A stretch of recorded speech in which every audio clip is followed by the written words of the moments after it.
Are you tired of falling for every scam, fake news story, or pyramid scheme on the internet? Has trusting too much become an unfortunate way of life? Are you endangering your family, your health, and even your sanity? If the answer is yes, then Truby may be right for you. Introducing Truby, the first FDA probably approved treatment for gullibilism, a serious condition affecting millions worldwide. Truby is not approved for small children or rational adults. Side effects may include blinding rage, rending of garments, gnashing of teeth, and obsessively debating leaving the country. Don't use Truby if you are allergic to thinking or illiterate or prone to contemplation. If your friends believe the moon landing was faked, AstraZeneca may pay for their prescription. For you, Truby is completely 100% free. If you believe that, then Truby is definitely right for you.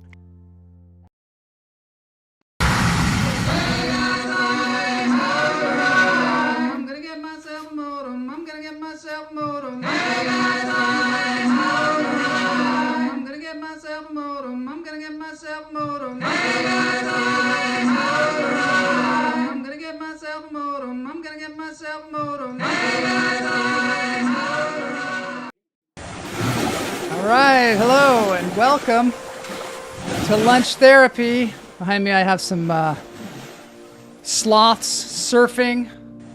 Say that 6 times fast. Today we have Katharyne Shelton on the show today for Interview Friday. She's a clown. She's an AI wizard. That's what I'm calling her. She's an entrepreneur. I don't know if she's on Truby yet, but Truby's really good for gullibilism. We had that at the beginning. I want to thank all the Patreons. I'm really AI in it today because I have a guest who knows all about it. Thank you, Howard Aronin, Mike Knox, Todd Lee, Camila Lopez. If you want to be a Patreon to this show, go to patreon.com/Joel Marshall. That's the only way these shows get done. It's the only way. That and sponsors like Truby, Ivy Palma, Pam Palmieri, Neil Phillip, Seth Word, Jason Edelman, all Patreons, Mary Marks. You can go to patreon.com. You give like $5 a month or something like that. It makes a huge difference. Helps us fund things like this. We have a contest on Tuesdays. Tuesdays at noon, you can win cash on the show. We have a contest, and we also have a variety show. We have Mama J from Netflix The Trust co-hosting. So come on by on Tuesdays. You can win some money. Heck, you could be a Patreon, give us money, and then win it back. That would be cool, right? It's a win-win. All right, let's get into the breathing. We always breathe at the top of the show.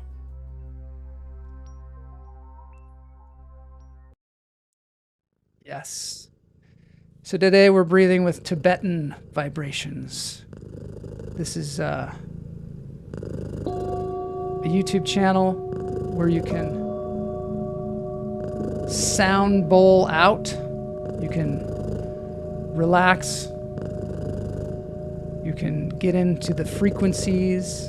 The cat is purring. Perseus is purring away. It's Travis Schumacher there, the master of the bowls. Crystal bowls, Tibetan bowls, cat food bowls. Cats purr to heal themselves. That's interesting. It's weird how they don't really know how cats purr. It's like a scientific mystery, right? Bring you healing and rest. All right, let's do this thing now. Let's breathe in through the nose, out through the toes. Hold it. Let it go.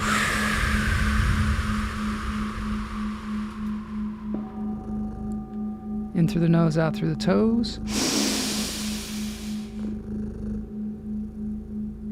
Hold it. Let it go.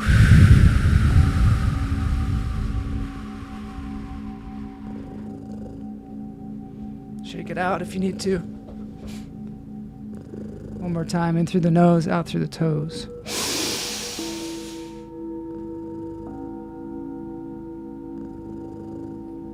And let it go.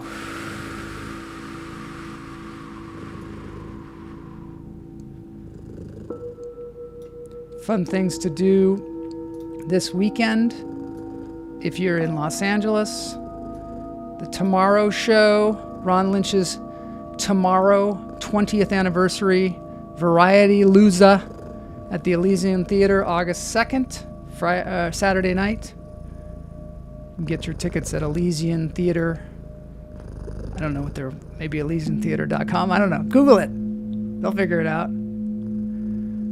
That bowl would be great for making a big salad. Yeah, maybe after the Tibetan vibrations, have a big salad. Little musical interlude now.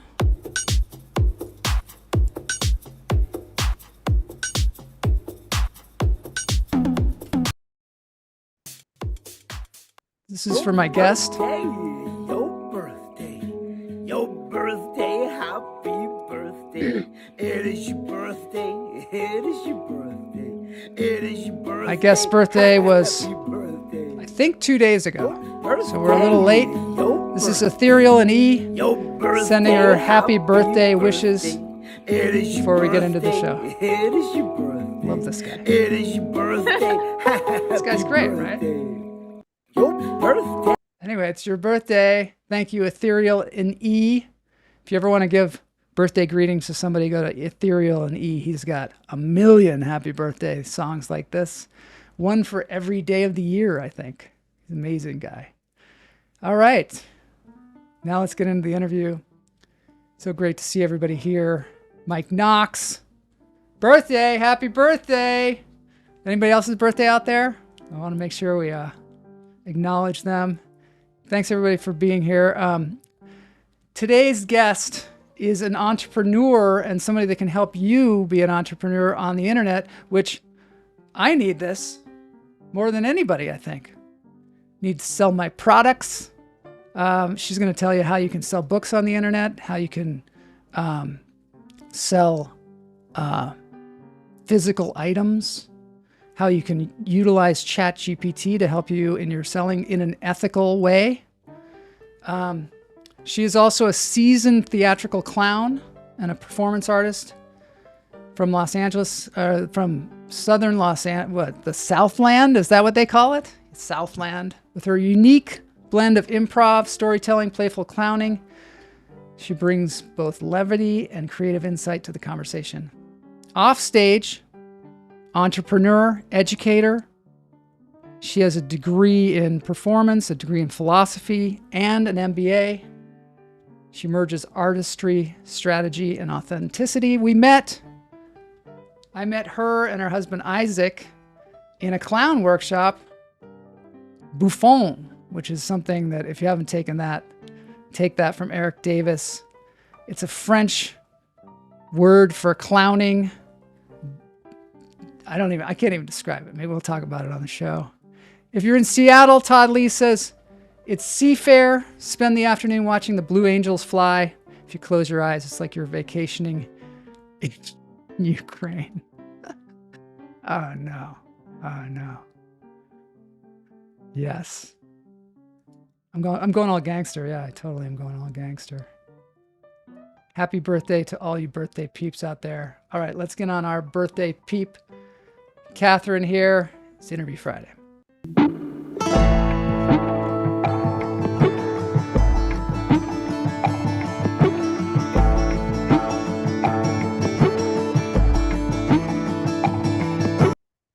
Guys, it is a beautiful evening here in La Jolla, California. There's Isaac, there's Zippy, and we are super excited because we are about to launch Origins.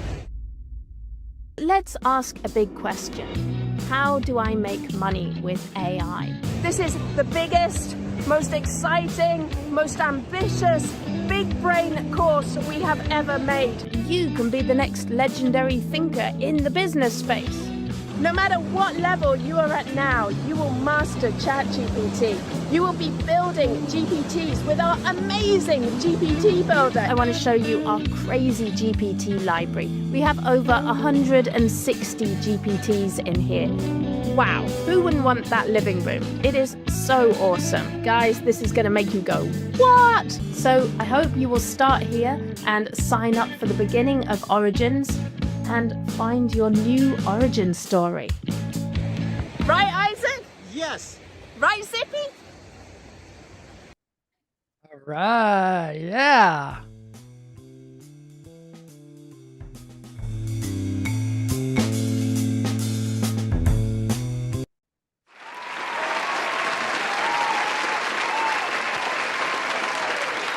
Katharyne Shelton, welcome to Lunch Therapy. Joel, hi! This is so Hi. exciting. It's great to have you on. Everybody's excited about your dog Zippy as well. Oh, he's my baby. He's I a love that boy. Newfoundland? He what is. they Yeah, call and you it? said it right as well.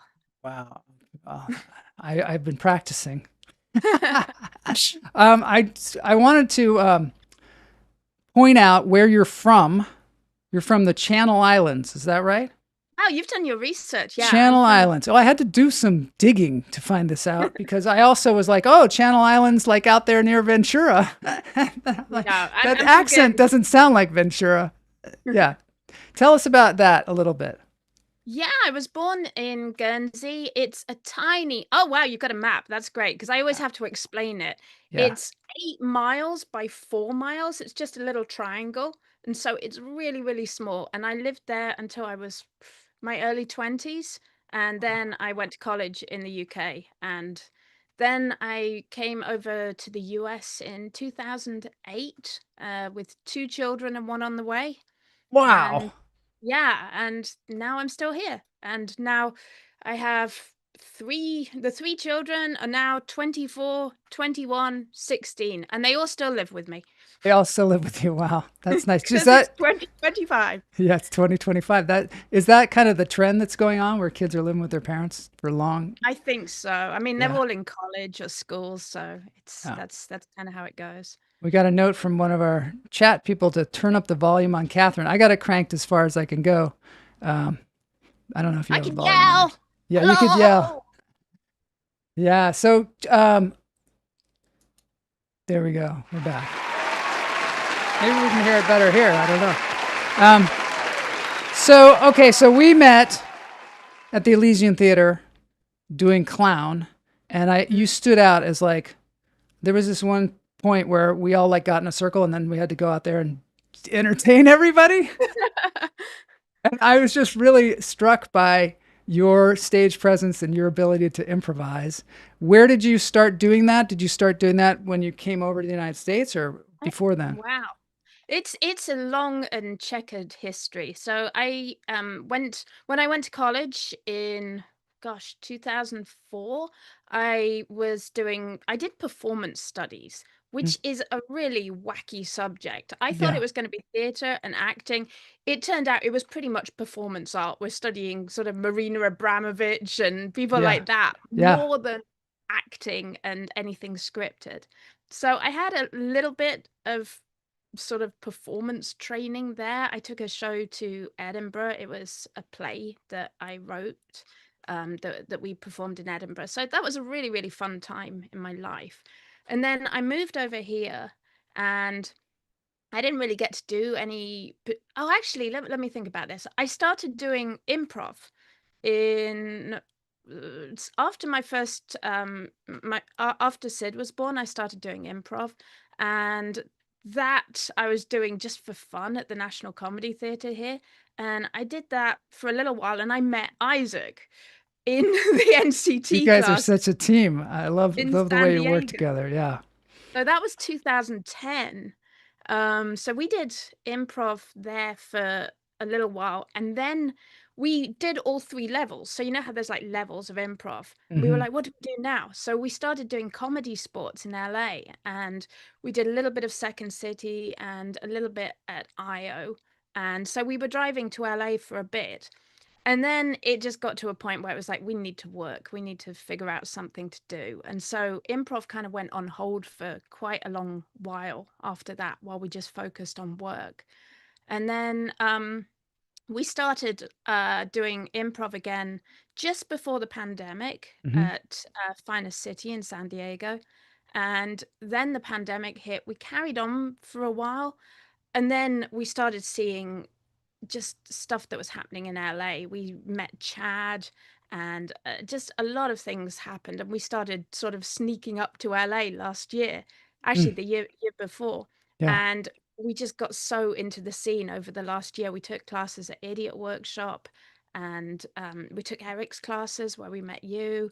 We were doing some classes with Chad's incubator, like a whole. And I know you've had Chad and John Gilkey on your show, Yeah, like yeah. both Chad huge Damiani. heroes.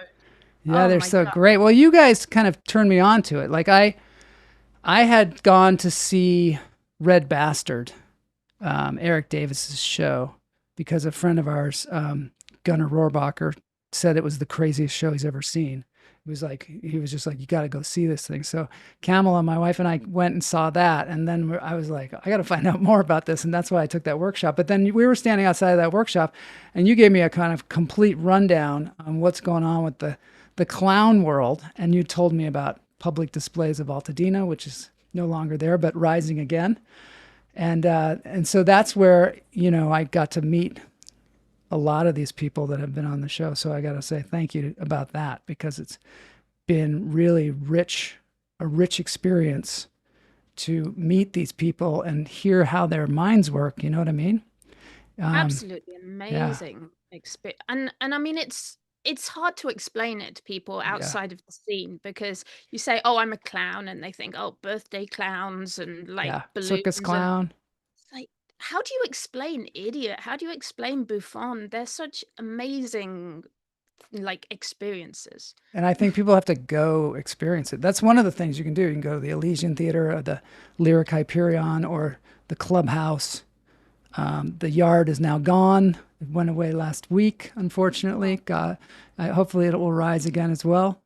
What kind of work were you doing when you were exploring improv and all that? Oh, this is another long and checkered story. So, um, I moved over here without really much clue what I was planning to doing.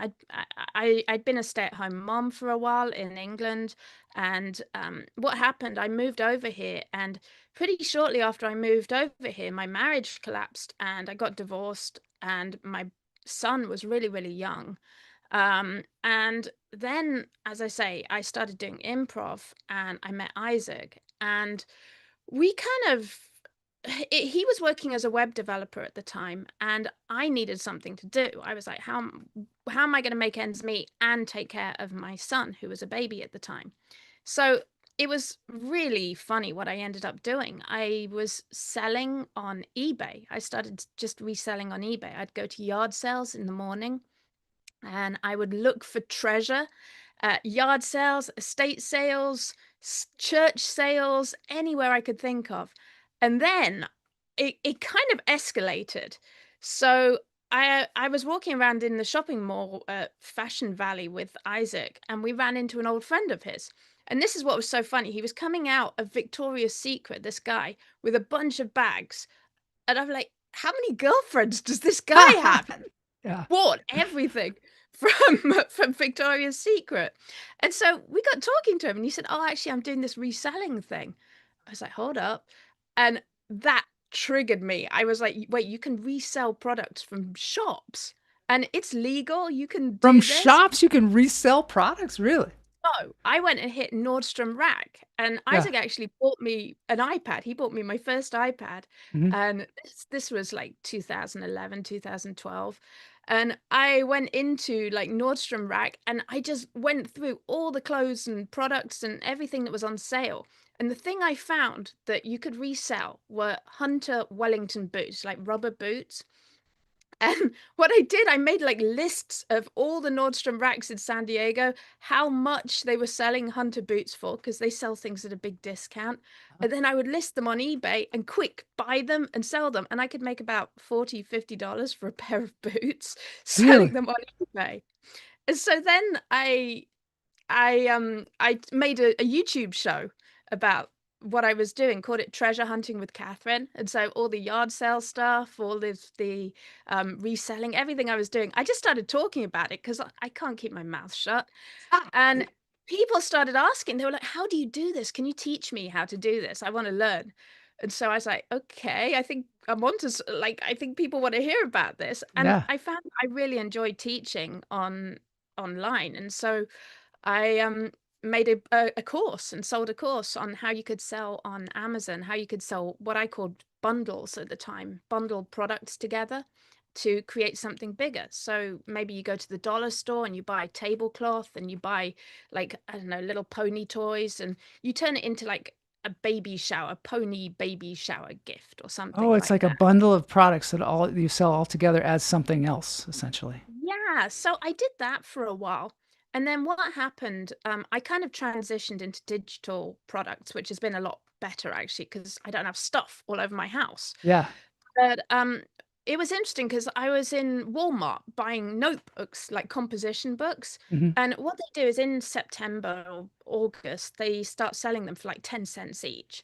And so I would buy like boxes and boxes of composition books, and I was reselling them in bundles on Amazon for like $20 for like 10 books. You're like, great, that's a pretty good profit. Yeah.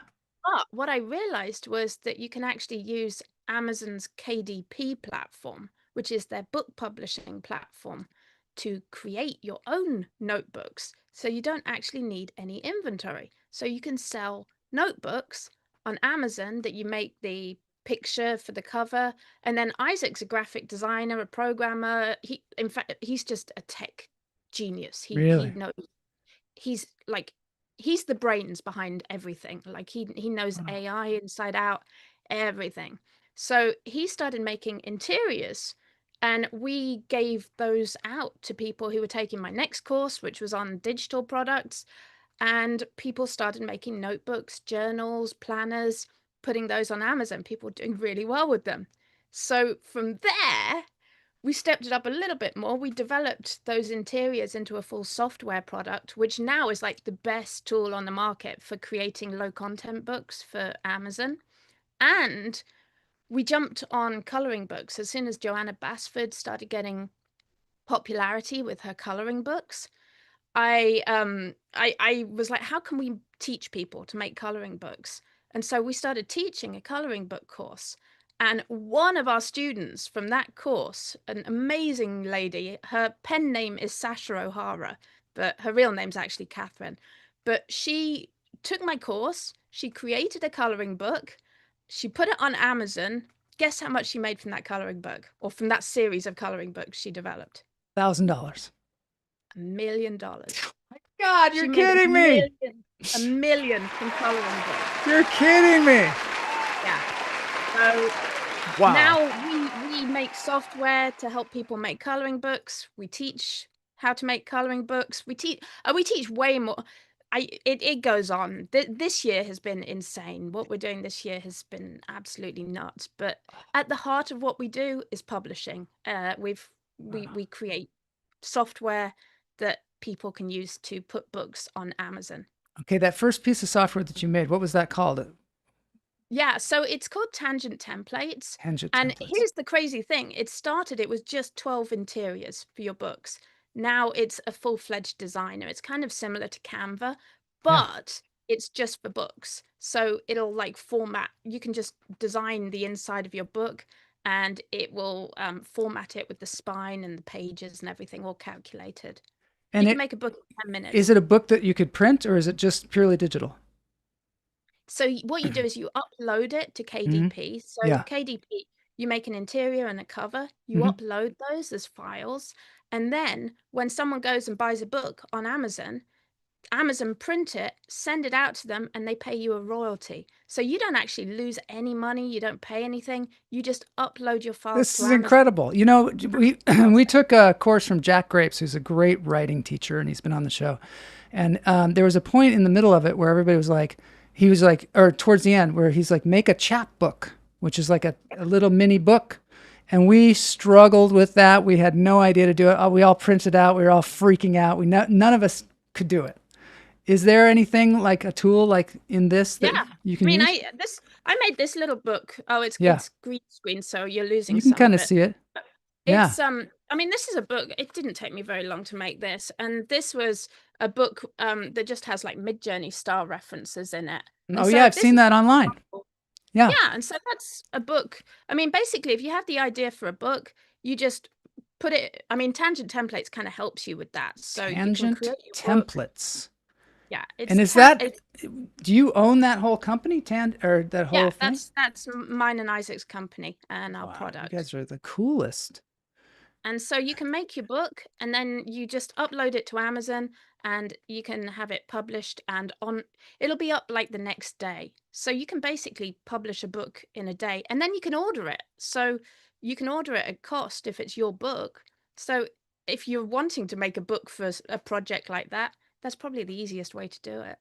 That is the coolest thing. So equal means equal is saying, how do you promote the coloring book once you've created it?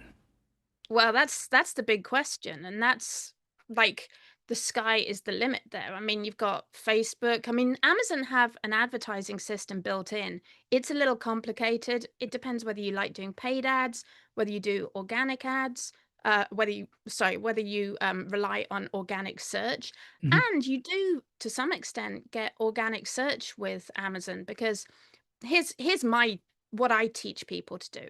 I say look for niches, because like there's a million coloring books out there that are like flowery coloring books, or I don't know, very general coloring books. The trick is to look for little niches that you can make coloring books about, like maybe a particular dog breed, or a particular like Newfoundland, hobby, like pickleball, right, or pickleball, or clowning. I mean, is there a clown coloring book on Amazon? There's probably a few, but maybe not aimed at theatrical clown. So you make a clowning coloring book.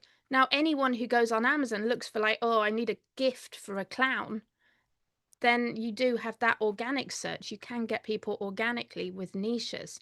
But I do recommend, like, do all the marketing you can do. I mean, you've probably seen me. I'm kind of annoying on Facebook because I'm always saying, buy Tangent Templates, buy Origins. Yeah. Because you know what? P.T. Barnum, he said, advertise every day. Like, don't worry about annoying people. Advertise every day. And Facebook hides 90% of what you do. So advertise every That's day. the thing too that I wonder about. Like sometimes this is just sort of related, but sometimes comedians will be like, oh, I can't be doing my material because then people will have heard it before. And I'm like, you're lucky if people are paying that much attention. That they know your whole routine or whatever, even your friends. You know what I mean? Like if people are bored of your material, then you're probably doing the right thing because you've reached a lot of people, or people know your material. Oh, Monica is here. She says, happy belated birthday. Thank your you, birthday. Monica. It's your birthday. So I know, I love that birthday song. That was great. That guy's great. Ethereal and E. So what about, oh wait, Todd says, an adults only coloring book. I think they have those. And probably would Sasha sell. O'Hara's book, the one that made $1 million, was called Calm the F Down. It was a sweary coloring book. $1 million. Oh my God, that's so great. So, okay, so you also, well, maybe we should just do a little transition here. I made a Yeti Roma. Oh wait, let's talk about it. No, we're good.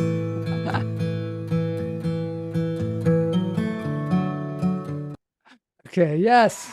This is so fascinating what you're telling us. I was just about to tell you about Yeti porn, but it's okay. Shoot, I missed it. There is, okay, so one other thing that I wanted to ask you about. You were talking about finding niches. And don't you have a tool for like hashtags or something, or keywords that helps people? There are quite a few keyword tools out.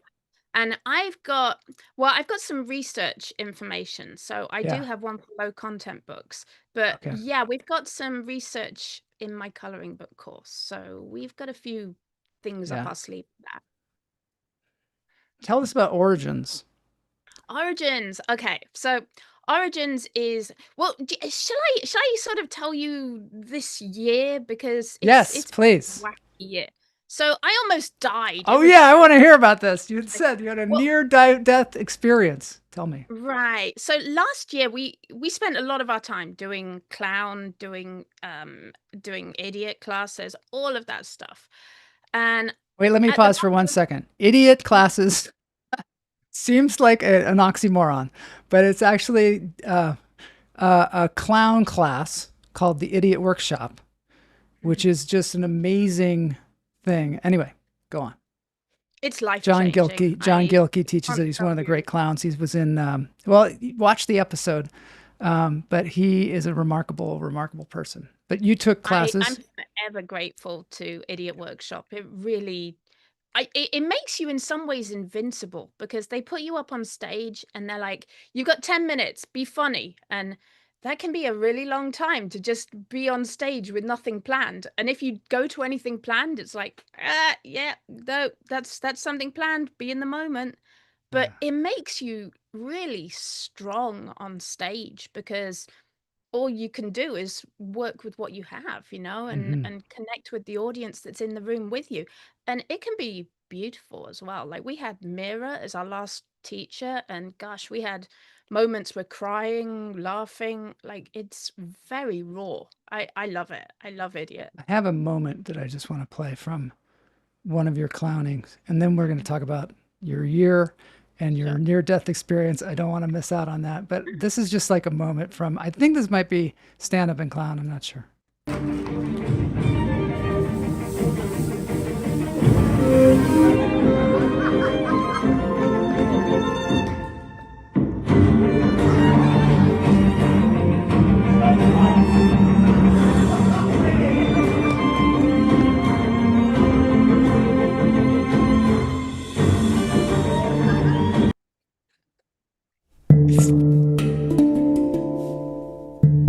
If you haven't gone to see a clown show, you got to go.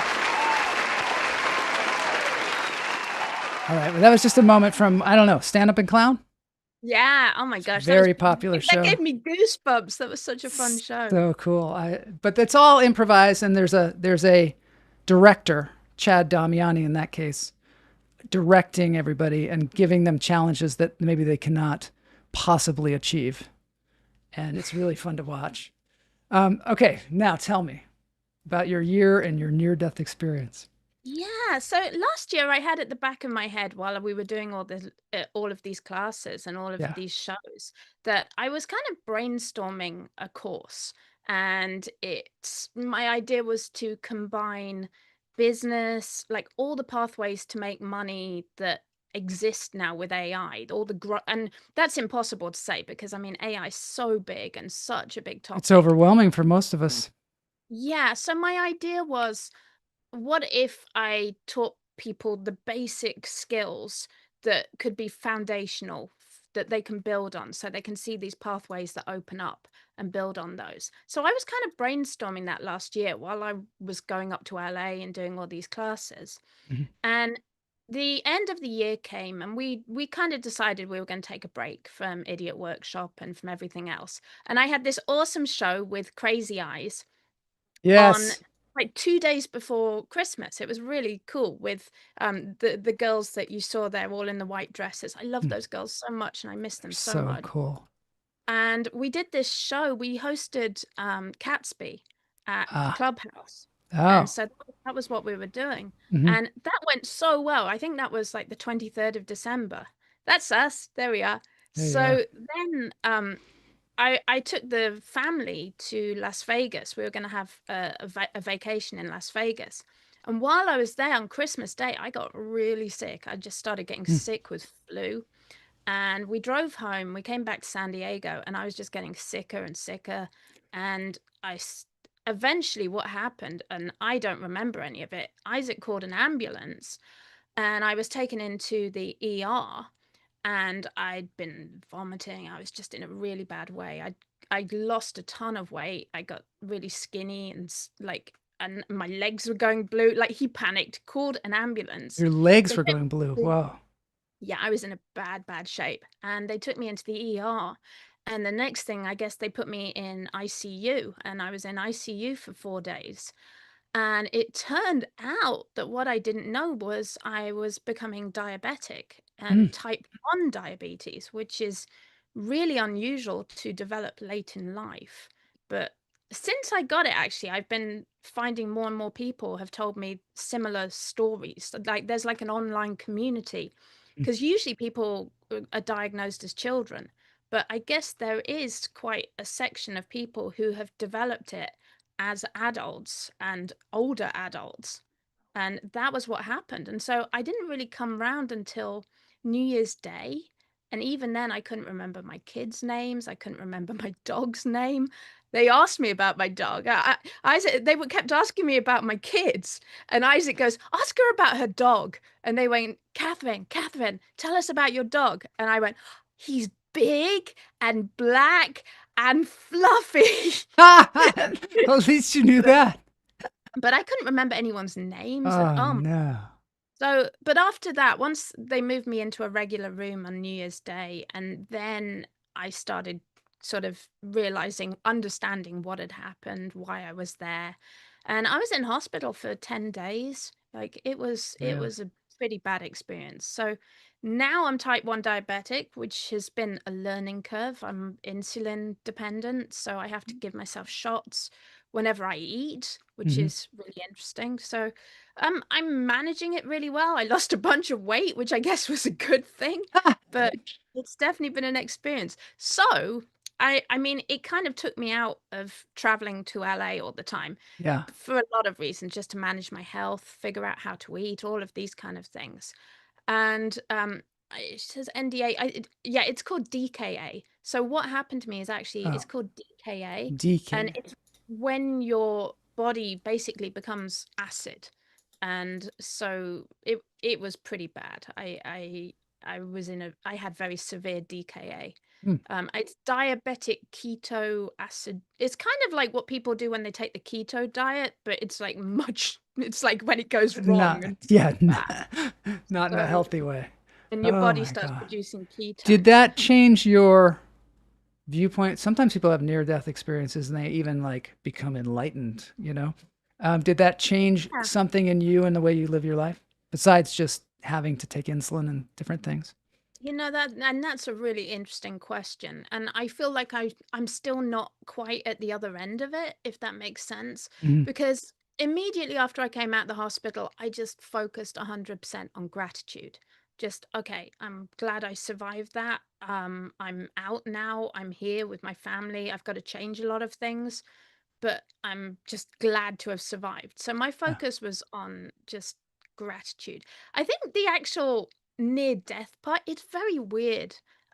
In some ways, like, I thought about this a lot, and I think, and I got to be careful because I get myself upset if I Mhm. sort of um it felt like I came very close to it, and all I felt was a kind of like nothingness. Like, Mm. and I more had this sense of like, if I died now, this would just be sad. This would be a waste of what I've learned and what I've done in life so far. And it would be really sad for my kids. And I just don't want to die. I want to live. And I had this very strong feeling of like, I want to live. That I think that was it. I just had this sense of, on the other side, it just felt very like there wasn't anything there. I just wanted to carry on with what I'm doing for a while. Like, it wasn't scary. It didn't freak me out. Mm. It just felt like that would be sad.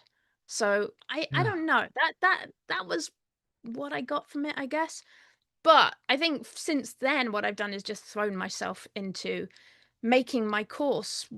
which was kind of my plan. I kind of had that building in me and growing in me. And in a weird way, I feel like the universe was like, hey, you've got some work to do. Go and do it. And Mhm. so that's this year, that's what I did. I spent the first few months of the year just recording like crazy. And so my Origins course, you asked about Origins. Yeah. It's 22 hours. I recorded 22 hours for that, and Wow. that's like edited, super tight edited, jam-packed classes. It's 68 classes Whoa. on And how long are different. the classes? I'd say they average about sort of 25 minutes each. Some are long, some are an hour long, some are sort of 15, 20 minutes, Mm. but it's a huge course.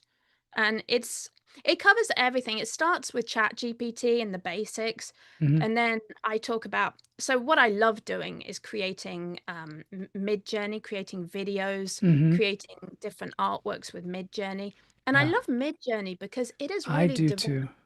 Like people would say, "Oh, AI art slop," and I totally get where they're coming from. Hmm. But Midjourney it's very creative. It has a lot of things you can do with it to actually use it very creatively, and you have a lot of control over it. Hmm. So that's kind of what I love to do is create with Midjourney, and Yeah. it fits so well with everything we've been doing with publishing because.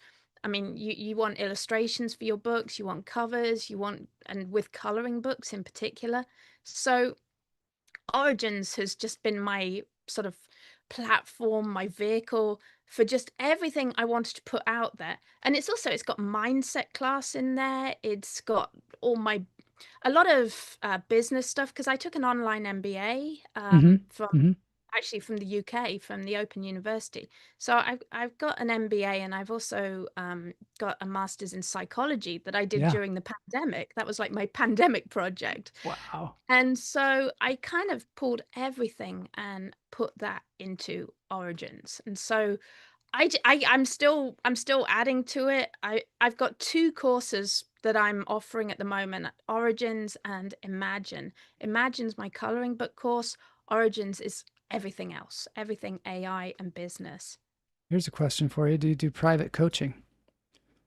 Maybe, yeah. I'm open to it. Yeah. I've done private coaching in the past and yeah, I mean, send me a message, send me an email. Um, Katharyne actually support at tangent.rocks is probably the easiest way to get hold of me or message me on Facebook. Can people message you through the website origins.tangent.rocks? Yeah, that should have a link to our Yeah. email. But support Cool. at let me just put it in the chat. Okay. Support It's a good idea. at tangent.rocks to make sure it gets to me. I would Because say Katharyne at Tangent Rocks, but my name's so wonky to spell that. your name has an interesting spelling for sure.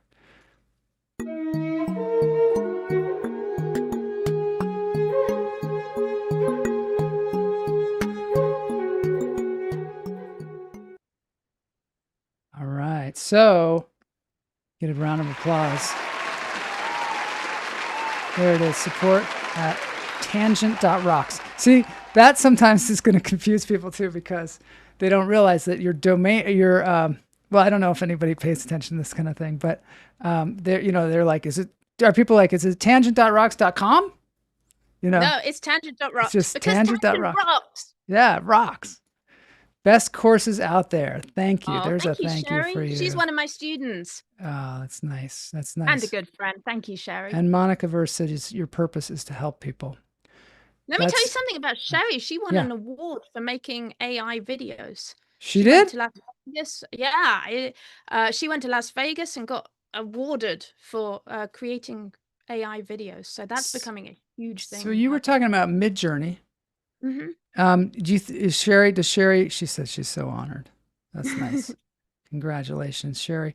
I wonder if Sherry uses Midjourney as well. I find that Midjourney is the best imaging one that's out there Yeah, too. there's a lot of video tools. I like Midjourney because, well, I mean, I love Midjourney as an art tool anyway. So adding on the video, and there's something interesting about Midjourney is that they actually have this vision. They're working towards creating, like they call it the holodeck or a 3D experience, and that's very much their goal. So they're not really stuck at AI art. They're really trying to create something that I think is going to be Oh, like maybe a sandbox, like Second Life or GTA, like something where you can build an actual world.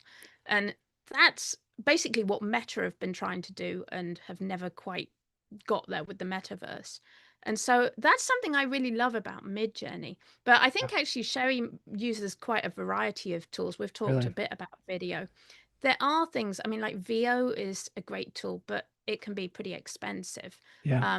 Midjourney is nice because it kind of hits that balance of not being crazy expensive for video, Hmm. but also having a lot of power. And I mean, I've made some music videos with it that I really, really love. I've had Midjourney have actually shared them on in their group, and I've shared them, and I've they've seen had some of yours where you put yourself into it too, and it's also like um, you and your dog, and it's oh just really, I yeah. love it. I mean, that really caught my eye when I was like in Facebook or something like that, and I came by that and I was like, wow. And I've been, playing around with this a lot myself. I like to also use Kling for to do the animations Yeah, because Kling's Kling good. is a pretty good one too. But what do you think? So recently, um, Netflix bought a company that enables people to make entire shows through prompts I or saw even that. make episodes of their favorite TV show with prompts and put themselves in it too. I think we've been predicting this for like a Yeah. couple of years that we're reaching a point. Another tool I use a lot is Suno for creating music. Hmm.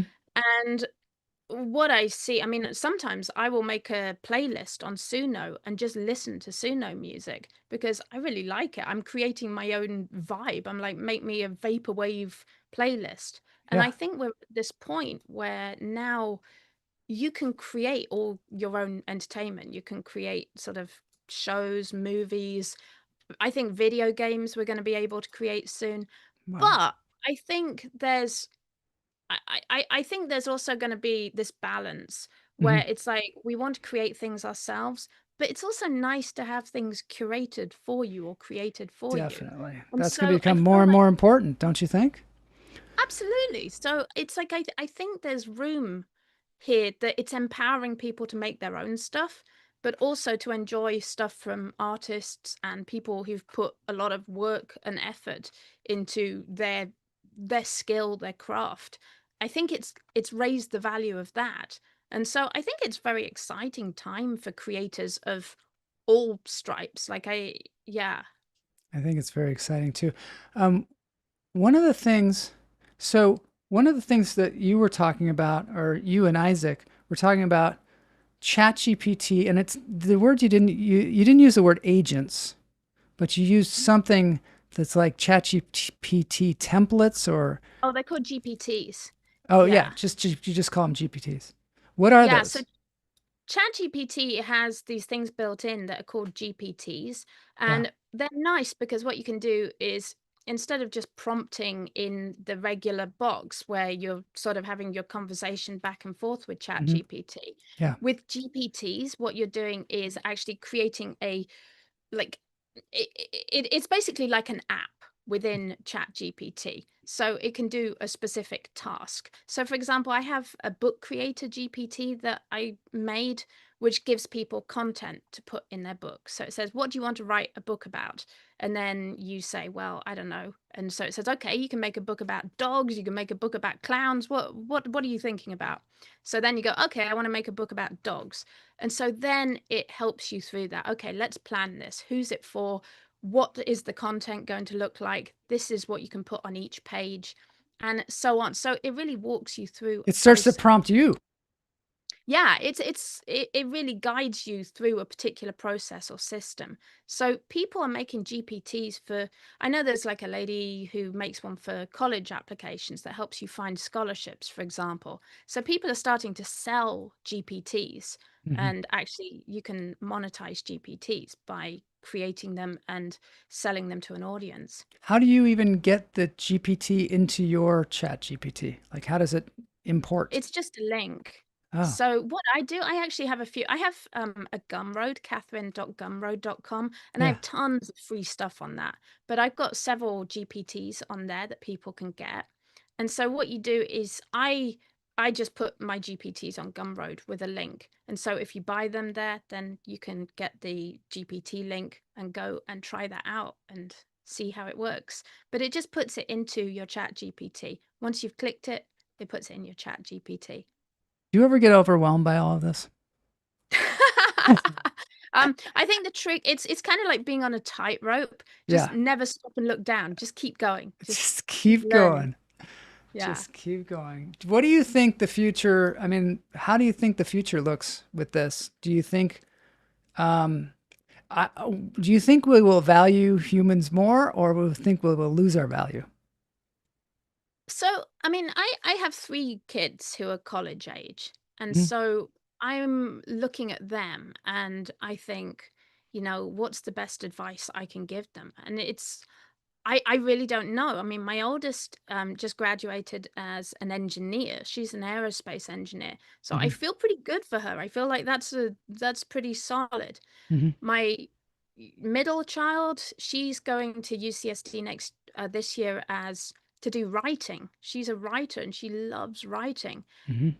That I worry about. I mean, I do feel like writing is I don't know. I mean, I think there's room for authors. If you have some great ideas, I mean, ChatGPT at present can't write a novel. That's Mhm. probably going to change. I mean, you can write an AI assisted novel for But are sure. people going to want to read it? You know what I mean? Are they going to want to read it? Because isn't it sometimes the reason we go to, maybe this is just because I'm older, but the reason I go to a movie or the reason I read a book is because I want to hear somebody's point of view and I want to hear about a Yeah, human experience. And there's no absolutely. human there. So, and there's no there. So, like, will I have the same draw? You know? I can tell you that there's a lot of bestsellers on Amazon, especially in ebooks, that are very much AI assisted. Like very much AI assisted, especially romances and things like that.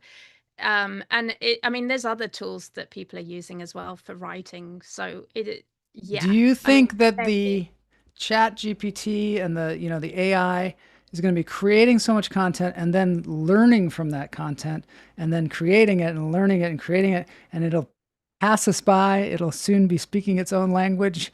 We won't even understand what it is. I just wonder if that will play out like that. Bots talking to bots. Bots talking to bots. I kind of think that's what Facebook is now. There's a theory called sorry, my light went off. There we go. Yeah. There's a theory called the dead internet theory. That's Mm. pretty much the heart of it, that Is it everything is just bots talking to bots. bots But talking to bots? I think we adapt, I mean, It will it, never take over lunch therapy. Never. Bots will never it'll take never. over. You're irreplaceable, It Joel. will always be authentically human, even if we've got all kinds of virtual reality going on. Well, and something, last year when we were doing all this clown work and Yeah.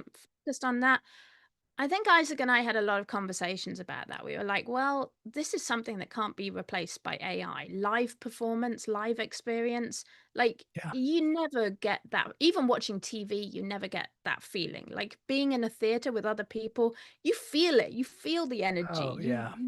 You're in it with people. And that's something that you're not going to replace with AI. I mean, yeah, anything online, anything that's just digital, that can probably be handled by AI. Mhm. But things that are in a room with other people, no. Well, and also one of the thrills of going to live performances is watch somebody try to achieve something beautiful or something meaningful right in front of you, and watch them struggle with it and fail with it, and achieve certain things. But I just think that I'm drawn to that. That's the theatricality of live performance, whether it be music or clowning or theater or you name it. Yeah, absolutely. I mean, it's the same for music. I mean, just being with other people in a room, listening, like sharing music is just an incredible experience. And Yeah. so, I mean, I think in many ways, AI is pushing us perhaps to what's more important and what we really can experience as humans. It's putting more value into that.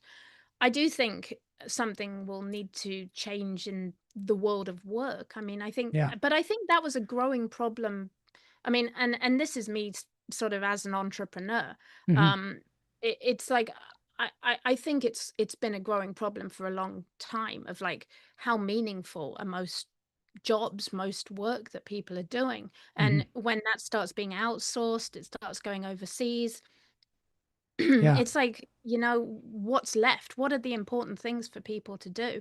And I Hmm. think that was a problem before AI. And I think that's a growing problem that maybe AI is pushing us that we need to address, looking at things like UBI or whatever solutions there might What's be for UBI? the universal basic income. Oh, So yes. the idea is that everyone is given enough to live off, and Hmm. so that's I feel like there is some need for something in the future, but who knows? I mean, I'm Do not you a think politician. that do you think this is a window of opportunity right now for the entrepreneur or the person who's on their 100%. own? 100%. I mean, and that's kind of why I wanted to make the Origins course so badly, Hmm. because I mean, a lot of my audience, the people I work with, are entrepreneurs, and some of them not through choice, some of them because they're disabled or they need to be at home with their kids, like I was, and that's sort of who I try and help to a big extent, Yeah. people who Yeah. want to be working for themselves. Hmm. Um, yeah, what was the question again? You The asked me. question was, do you think this is a golden opportunity for entrepreneurs? Yes, so absolutely. I mean, and here's the thing, we're in a period of change.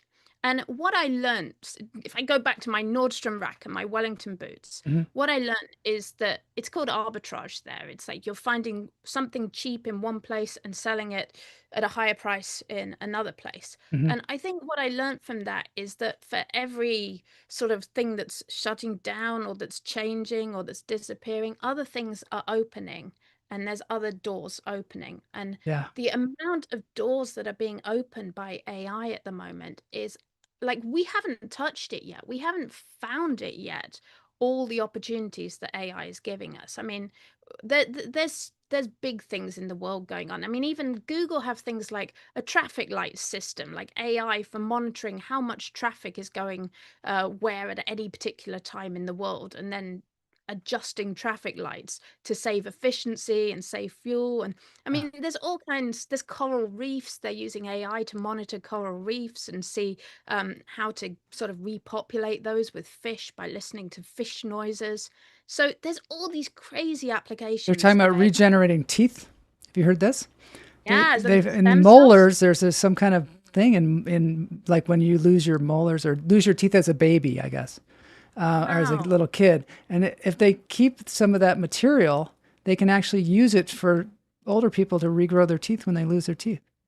Yeah, that sounds like stem cells. Yeah, it's a I mean, little I like think that. It's a little like that. amazing But I think everything. AI has helped them, help advance a lot of these medical um, innovations.